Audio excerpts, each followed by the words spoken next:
Welcome back, Mongo Fix. Well, today Mongo got a Wissota. And it looked like it on some sort of 2x8 bench with a big metal pedestal screwed into a wheel. Mongo liked that a lot. That's pretty neat. The plug is sketchy at best. It's old school. It was okay for back then, so we're gonna put a new plug on her, and also that cord's seen better days. She's a little rough. But she running. A little slow to get started, but she running. Sound like some bearing issue, maybe something in there. So we're gonna have to take her apart, clean up the bearings, see what else is wrong with it. Get these shields out the way, just to give us a bit more room to see everything. Get these guides out of here. Again, just get us a little bit more room to work with. Get her off the pedestal. There look like a 7/16 bolt going through this piece of wood. Get the other one off the other side, and she good and loose now. A lot of times you need an impact to get these grinding discs off. And remember, one forward, one backwards. This one, you gotta go forward, 3/4 inch.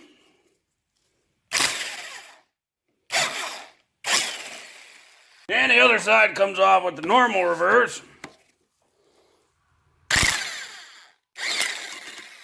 Well, we'll see how big a pain in the butt it is to get these discs off.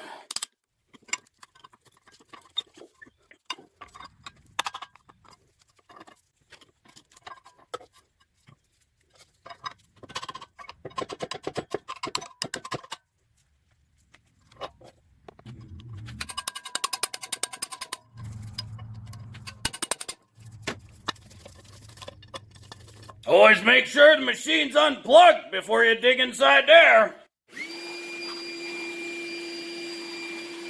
These big capacitors can be quite dangerous. Discharge a capacitor is with an insulated tool like a hammer with a wood handle. You gotta make sure it's a good wood handle.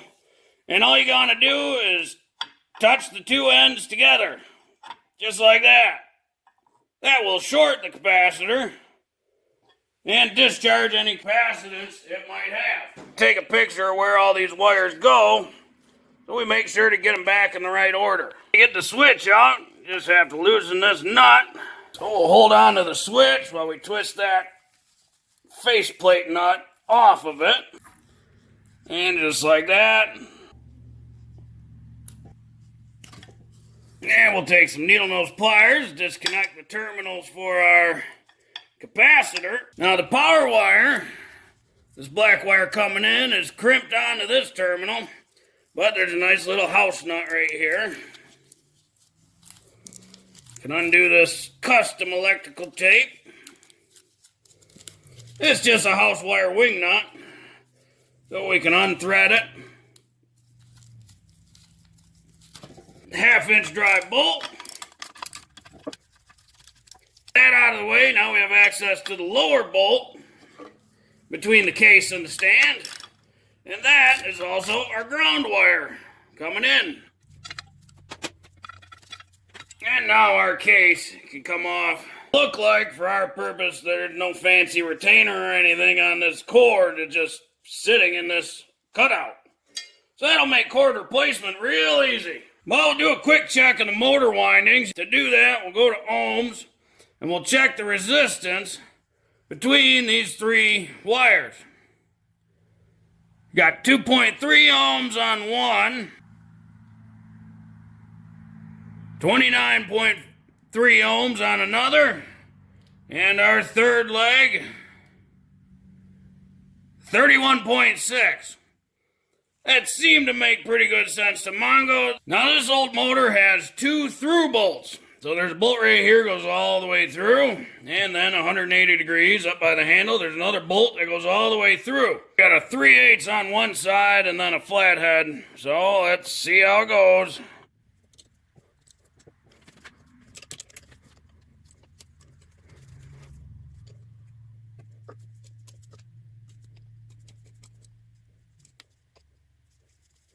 And it looked like the case already separating. That's a good sign.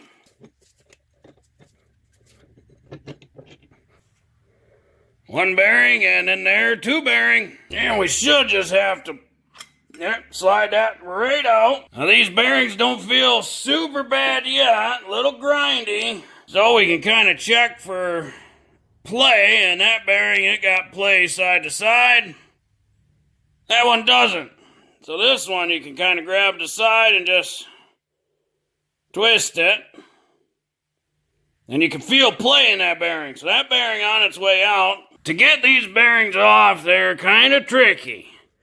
There are these little retainer things on here. This basically just a piece of felt. Kind of slowly, gently slide that away. Sometimes your little flathead can help. And then this piece of metal is a little retainer. It puts tension on the bearing. It gets smushed into that channel. So that slides off.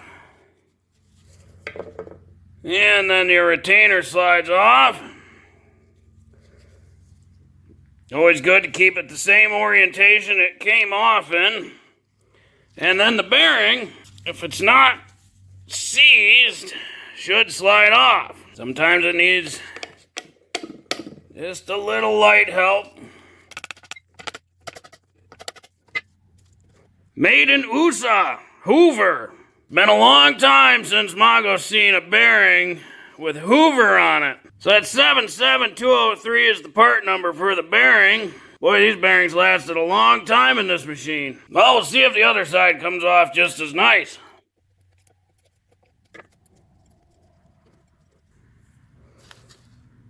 Oh, that one's sliding real good. Okay. Well, Mongo run up to the old Ace Hardware, get a couple bearings. These little guys not cheap. $17 each. Might as well do both. So we'll get these new ones slid on. And we'll put our little retaining things back on.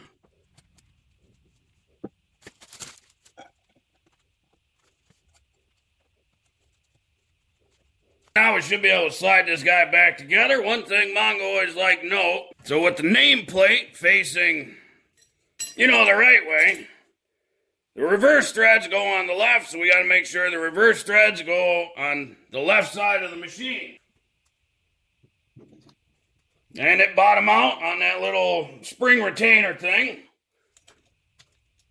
Got our bolts sticking out. And we can slide this side on. Line up those holes.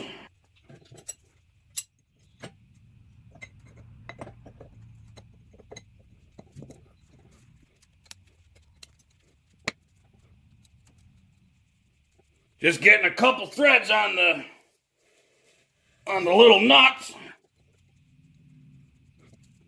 And then we can tighten her up.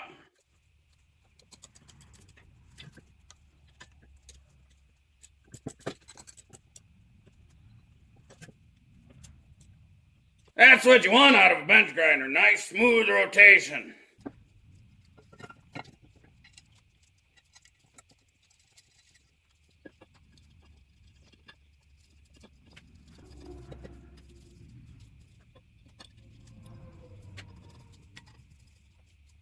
So Mongo picked up at Ace, whole bunch of this, kind of like extension cord at 14 gauge, 3-wire.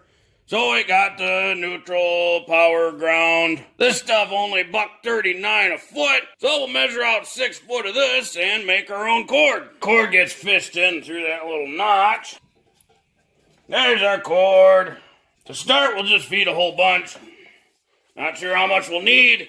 And then we'll have to use a razor blade. Be careful with razor blades, might cut self. And shave some of this exterior coating off.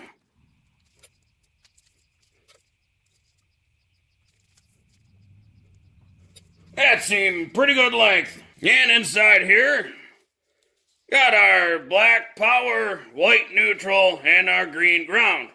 These little just paper twisties in there to fill up to make good room for that exterior cover. So we're going to snip those off. And we'll have to strip some of these exterior coatings. This 14 gauge stranded, so it should be that one. Give ourselves a little bit of room because they were attached to wing nuts. And if you select your own wire, make sure you get a gauge that's good for the current this thing will draw. 14 gauge should be plenty enough for this. And on the original machine, the ground was connected to this little bolt down here, so we'll have to get that. And then we had some wing nuts. The black went to black, and the neutral went to the switch. So we'll have to take this wing nut off. We'll have to save this little piece for the switch, too. And we can reattach our neutral. And we can reattach our main power feed. And looks like we'll slide her out just a bit more. Gotta try to get it just under that washer so it pinches between the washer and that bracket. Now we can get our capacitor in. So the blue went to one side, the green and power coming in went to the other. That bolt's a little too close for a socket to get on, so we'll just have to use a wrench here. And we'll get this switch in there.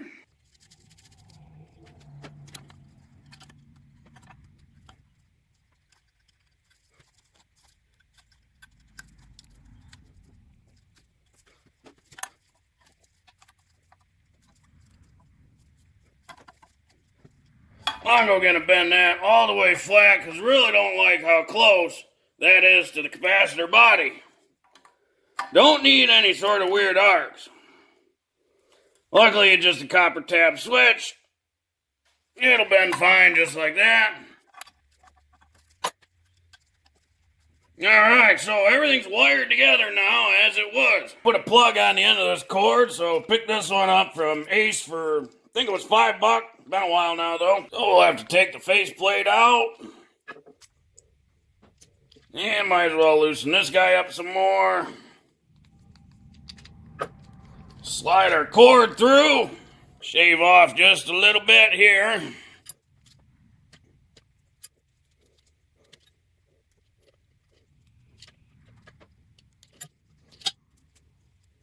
Separate our wires again and we'll cut that paper stuff off. And we'll strip some of these ends down. The green screw is for the ground. This bronze colored screw is for the hot or the black wire. And the silver colored screw for the neutral. Make sure that piece of insulation doesn't go under that little retaining clamp.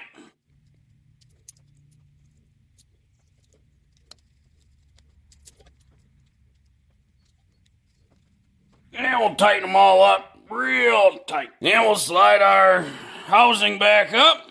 These are keyed, so they only go one way. And then we'll snug the faceplate onto the housing.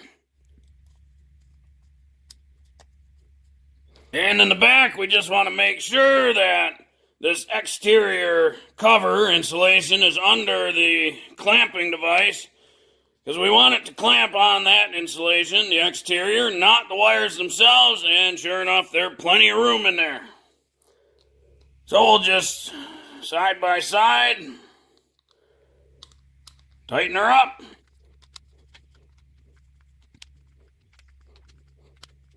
Mongo pretty happy with that there. So now our cord's fixed. Now personally, it's up to you however you want to put grinding discs on. But Mongo will like to work left to right, so put the coarse one on the left and the fine disc on the right. So we'll slide on the one clamp first. Mongo don't like that, so adjusting this smaller tight spacer till it about flush, that way it's a little more centered in the disc. Always good to have a nice centered disc. And this one, reverse thread.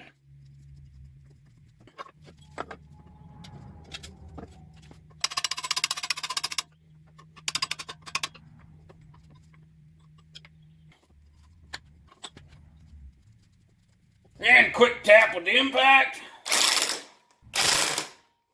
Get our guards in place.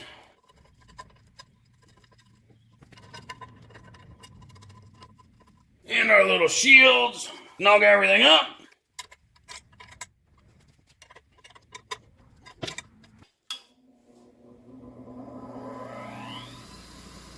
Oh, it's so smooth. Those bearings make a big difference.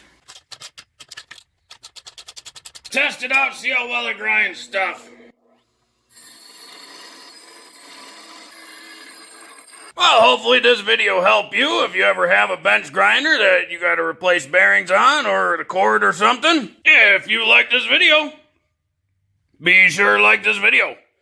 If you like this video and other videos from Mongo Fix, be sure to subscribe. Mongo always working on all sorts of stuff. Mongo, thank you.